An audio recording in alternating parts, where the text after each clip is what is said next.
और स्वामी जी नहीं, उनके अनंतर अनेक भारतीय संतों ने देश विदेश की सीमाओं को तोड़कर भाषाओं, रंगों और अन्य प्रकार की बाधाओं को पार करके मानव कल्याण और मानव उत्थान के कार्य किए, जिसमें प्रमुख रूप से हम अभय चरणारविंद भक्ति वेदांत स्वामी प्रभुपाद का नाम ले सकते हैं, जिनका एकमात्र ध्येय मानव उत्थान था।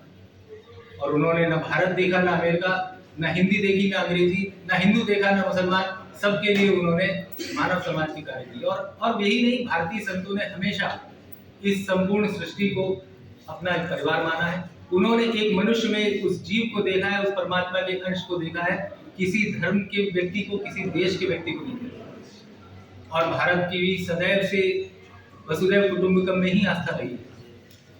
सदैव ही भारत में विश्व और विश्व के नागरिकों के मध्य एक बंधुत्व, एक भाईचारे का संबंध स्थापित करा। सदियों तक विदेशी आतताइयों द्वारा शोषित, सदियों तक विदेशी आतताइयों द्वारा सताए गए भारतीय समाज में आज भी सबके लिए भाईचारे और बंधुत्व की भावना है। ये क्या कम आश्चर्यजनक बात नहीं?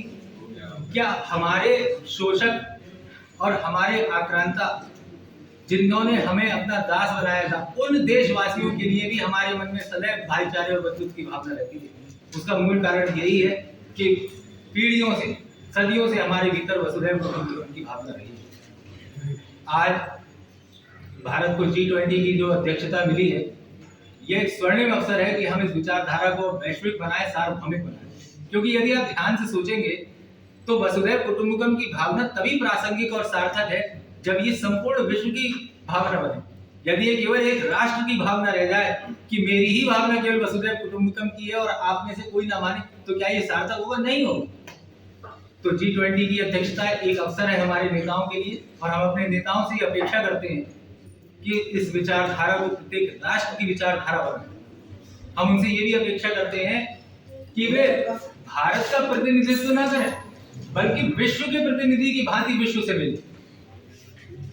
एक दिवस मानवता को यह आभास होना चाहिए कि भारत को मिली G20 की अध्यक्षता भारत के लिए ही नहीं, पूरी विश्व की शांति के लिए एक स्वर्णिम अवसर है।